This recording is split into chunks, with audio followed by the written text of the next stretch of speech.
Hey everyone.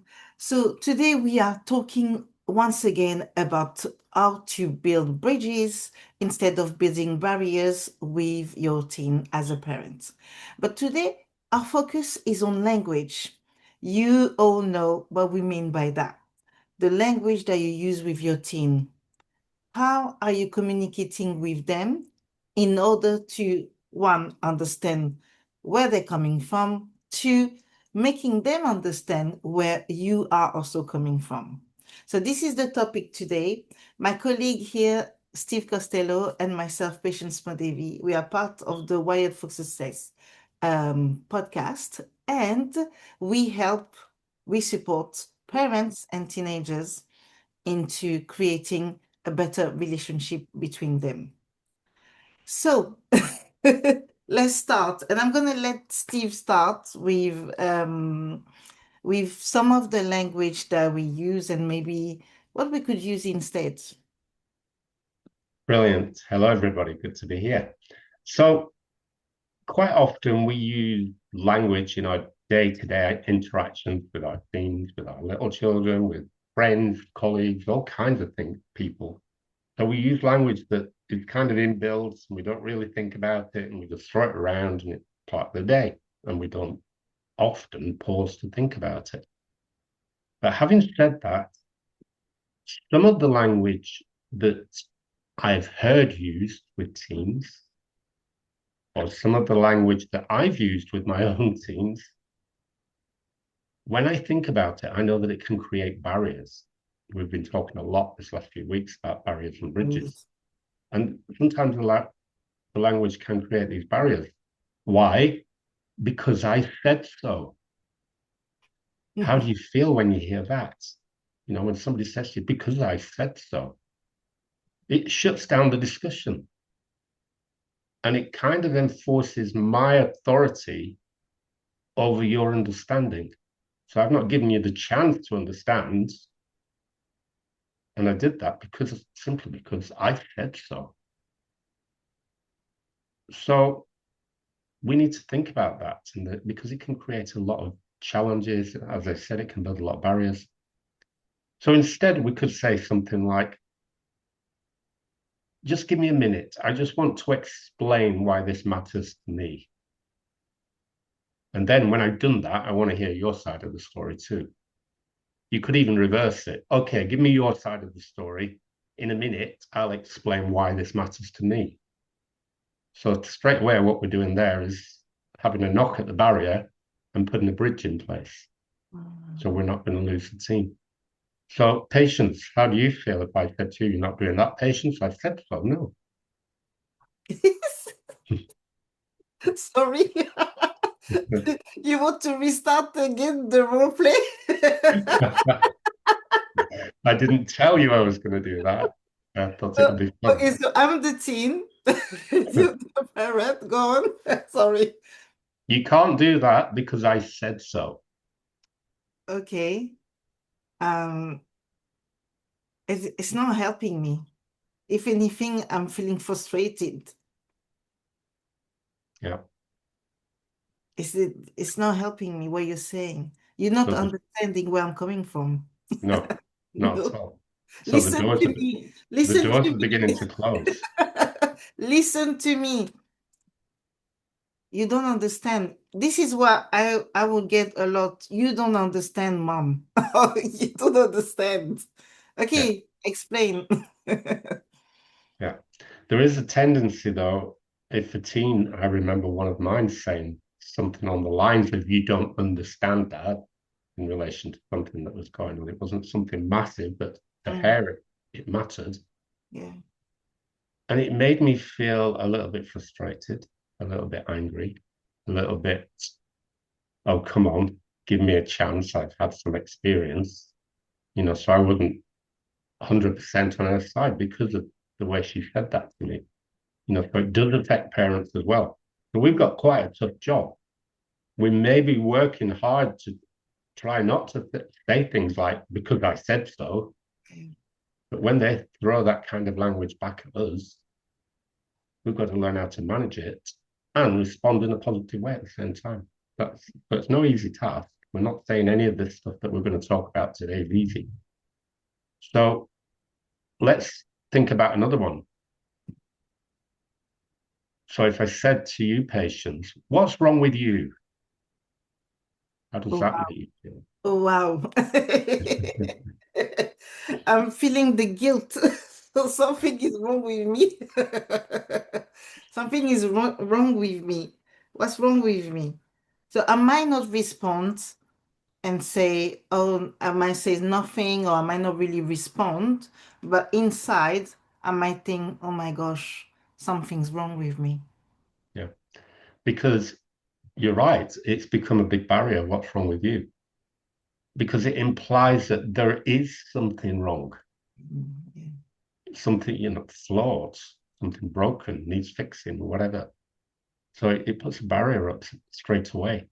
But as parents of teens, we know our teens, and that's important always to remember and recognize. Mm. So how about saying something instead was like, this doesn't seem like you. Mm. You want to talk about it? Okay, do you want to talk about it? Might not work with your teen. It works with a couple of mine, but not all of them. Well, mine aren't teens anymore. I've got one teen left. It was a bigger. Um, but it didn't work with all of them. I had to choose the language that was appropriate to them, the Yeah. sort of language that they were comfortable with. Sometimes I would almost mimic their language, but there's a danger in that as well, because if you start using some of their slang words, they start to look at you like some sort of weirdo. Yes. So what's wrong with you is definitely a barrier, creates a barrier straight away. So let's try and build a bridge with that and say something like, hey, this doesn't seem like you. What can we do with this? Let's Yeah. talk about it or whatever is appropriate. So what else have you got anything to add to this, patient? What do you think? I think you're right. And one thing that I think I've shared with you as well is sometimes what you can say is, come and have a seat with me, you know? Oh, come and have a seat with me. Or as you mentioned, let's have a cup of tea, you know? Let's have a cup of tea. Can you make me a cup of tea? Or do you want me to make you a cup of tea? And it's a little bit like I think I was speaking to a client last week and I was explaining that sometimes we focus on the problem, so the barrier, we focus on it. And sometimes it's really good to kind of like pass the hummus, you know? You know, when you're at a party, you've Yeah, got this hummus bowl and everybody's dipping in. And when you come to a time where someone is mentioning something and you know that, ooh, that's a bit sticky here. You just pass the hummus. Would you like some hummus? So it's a bit kind of the same. It's like finding something else, not to necessarily distract or manipulate um the conversation in some way, but it's more in terms of like creating ease because when things happen, or like Steve mentioned, um teens in general don't want to talk about their problems unless you have someone who's really easy in doing that. But normally they want to keep it to themselves because you as a parent will not understand what they're going through. You know, that's what they're thinking, they're thought processing. So therefore, when you're saying, oh, do you want to, it's hard for them to explain to you exactly what they're thinking because it's too much and you might not understand it. That will frustrate them even more. yeah, So it's creating those kind of other spaces where you can communicate easier. yeah. in a way. Brilliant. I'm going to run through a couple of other examples, but I'll do it fairly quickly because we will be here for too long Yeah. if we analyze them all That's it. to their full extent. But remember, you can always ask questions, you can always send comments, and we'll always reply. So if we say something and didn't manage to fill it all out, no problem, just tell us what it was and we'll give you more. That's quite an easy thing for us to do. You always blah blah blah blah. You never blah blah blah. Or what was the one you mentioned earlier, patience? You're lazy. Yeah, you're so lazy. Those are three quite common things that parents have said or do say to their teens. And it's all of those three things. You're lazy, for example, is a big exaggeration. And what does it do? It pushes the teen into a corner. And what does anybody do when they're pushed into a corner? You do your best to try and defend yourself. Yeah. So you put up the barriers and go on, we've lost the bridge. We have no bridge in sight. That's a bit scary. And one of the most common ones, and I said to patients before we started this, I remember my mum saying that, and grandparents and others, when I was your age, blah, blah, blah, whatever. Okay, sometimes it's funny to share when I was your age, we didn't have whatever, but sometimes it's not. Sometimes it's quite serious and it builds another barrier. But what it does above all, it puts the parent's experience center stage. And because it puts the parent's experience center stage, it doesn't validate the teen's experience and their learning and all the stuff they're going through. So we need to think carefully. When I was your age, well, not helpful. It can Hmm. be fun sometimes. So we need to know when it's fun and we need to know when it's not helpful. We Yeah. need to think about it. And I think one of the common ones, and certainly with my own children, don't be so dramatic. Mm. Well, guess what? Often they're not being dramatic at all. They have real emotions, and their emotions need to be occasionally expressed. Yeah. But by saying don't be so dramatic, is the parent is minimizing those emotions. And that, of course, isn't helpful because it discourages them from expressing how they really feel about whatever it was that came up. So we can say things like, we've got to know our team's language, the sort of language they habitually use. I read the comments about not using their slang earlier, but we need to know their language. Something like, yeah, I can see that this is a big deal for you. So let's have a look. Let's see what it all means. And is there anything we can do?